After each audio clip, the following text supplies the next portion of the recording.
Welcome to episode 100, ladies and gentlemen, of Lighting the Candle, a World That Works. That just rolls off the tongue. It's been a year and a half of just lovely messages to the world and lots of really good things going on. I'm Bill Correll, and I'm here with three of my favorite people. I've got to my right, your left, Jan Jeremias, and then above her is our friend Ken Caputo, and to his left, my right, is Lisa Sheehan. And we've been doing this. Holy mackerel! It doesn't seem like that long, but I guess it does add up after a little while. So I have an announcement to make, and it's a big week here at the Exvadio Podcast Network as we celebrate Lighting the Candle's 100th episode. Also, this week, our sister podcast, Success Showcase, celebrates its 200th episode. So we're celebrating with a giveaway of signed books from Exvadio podcasters and guests, including Spoil Your Pet from our own Jan Jeremias, who will be hosting her podcast, Pet Life and Longevity with Jan and Tonka, as well as The Biznetics Way by Eric Lopkin and more. So how do you get in on this? You just go to xvadio.com/contest to enter. One winner will be chosen at random. And thank you so much for that, Eric Lopkin.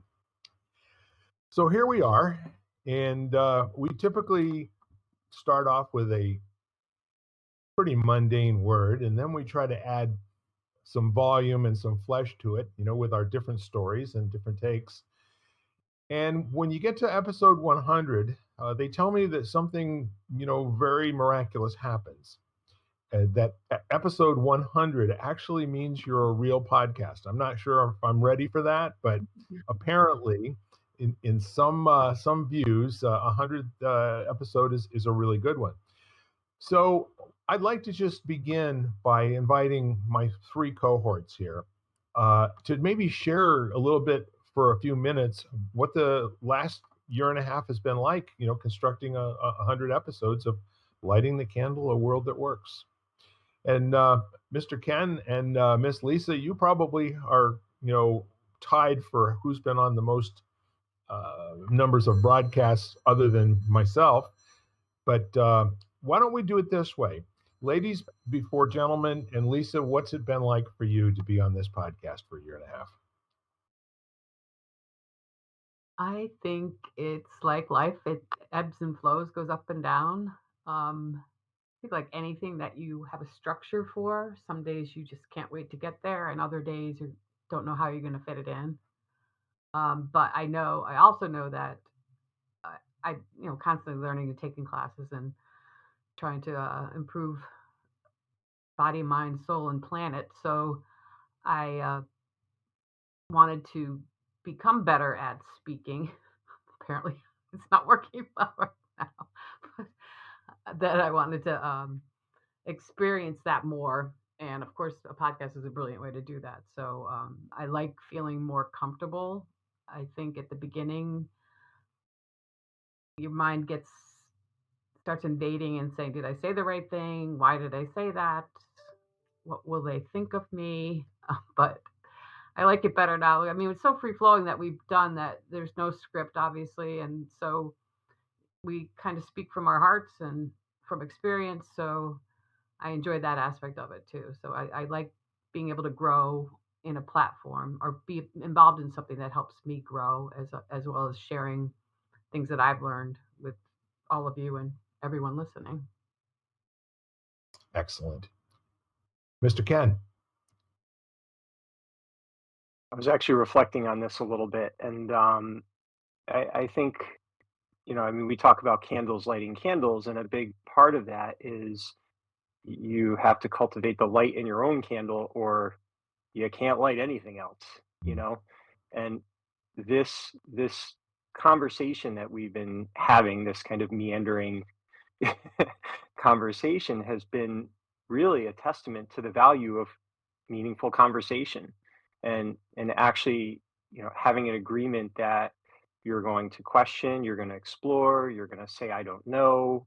And and what I find is the dialogue, just the act of having conversation like this, when I go out and start interacting with people who are maybe in some, kind of closed habituated patterns, it reminds me to stay open and stay curious and just allow the light that we kind of tend to in this hour to then expand however it may, simply by modeling it in the other interactions that I have, you know, throughout my day. So it's really been pretty cool, especially when things get noisy. And I'm sure for all the listeners, there's times where you get caught up in emotion and outrage and opinions and all of that.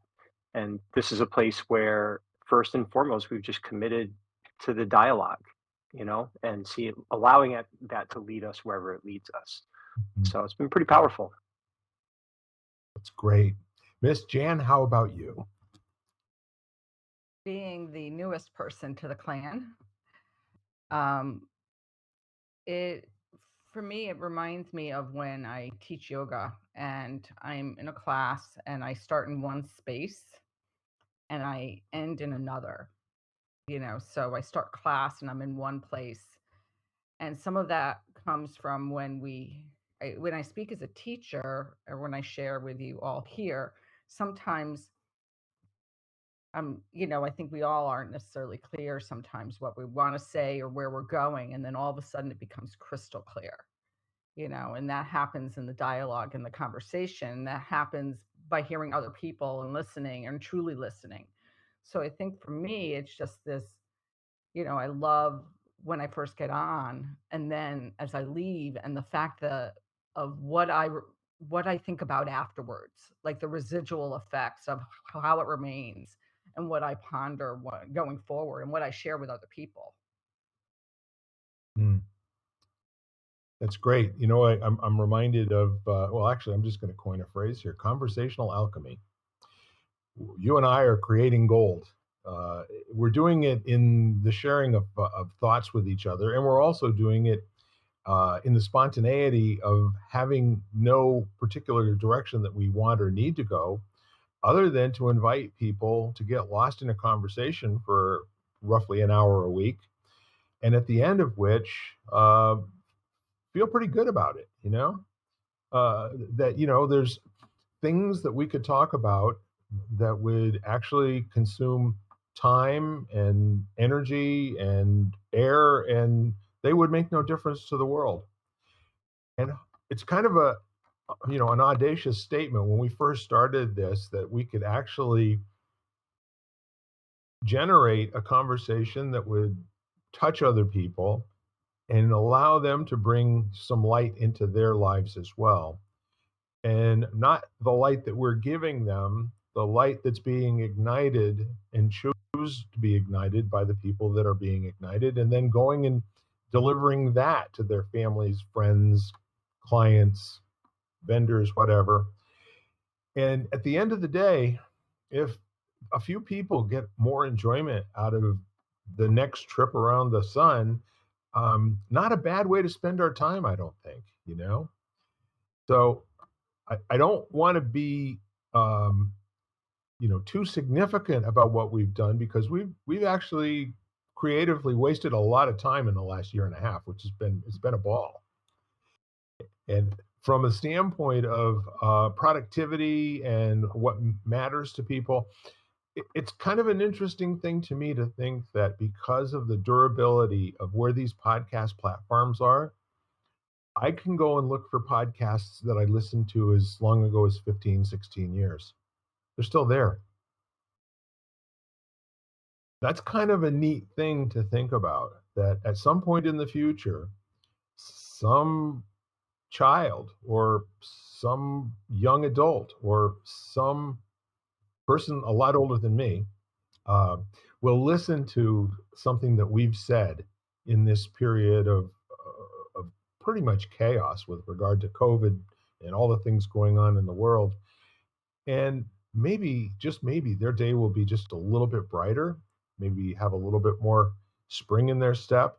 And, I kind of like to think of it in terms of that I don't know where this is going to go or who's going to hear it and who's going to respond to it.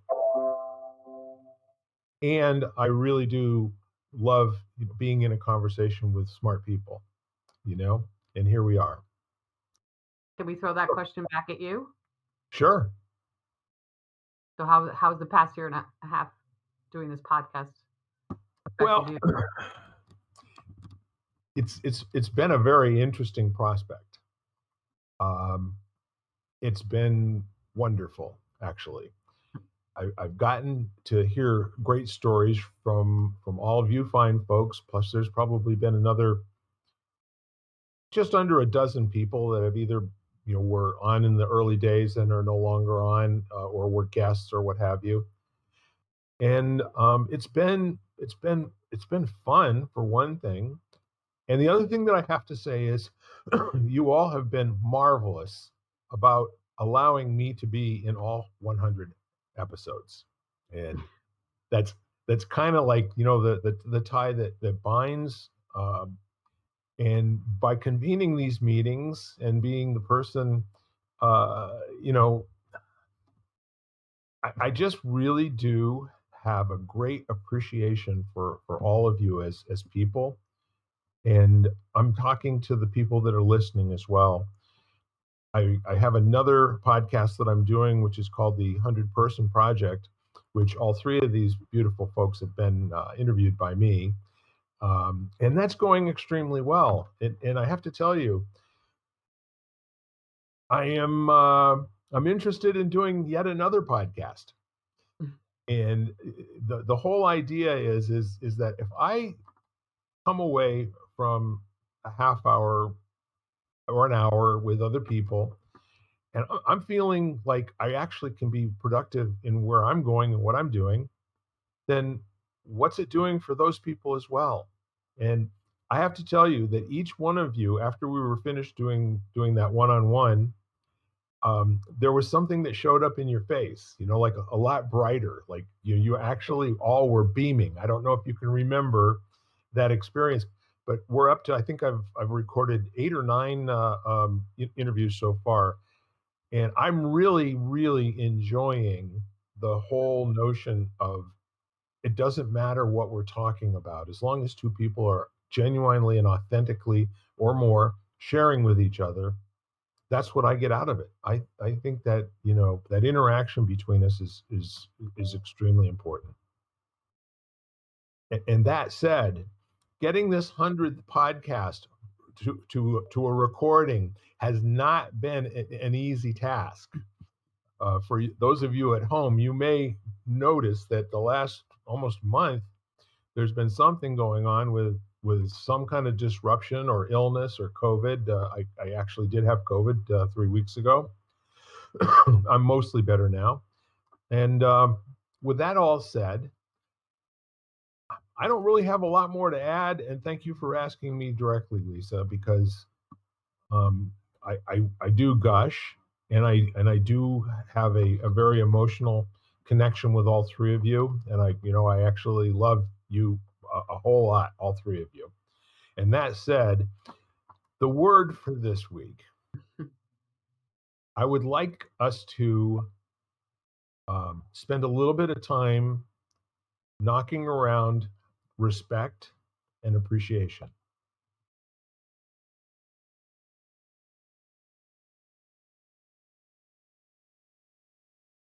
Don't edit that pause, Eric.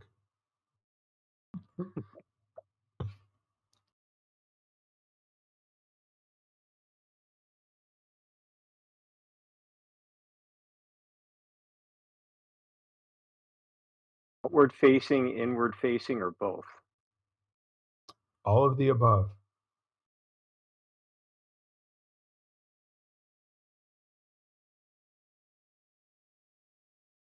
Well, I guess I would be curious, the relationship that people have with the inward facing. What do you respect about yourself?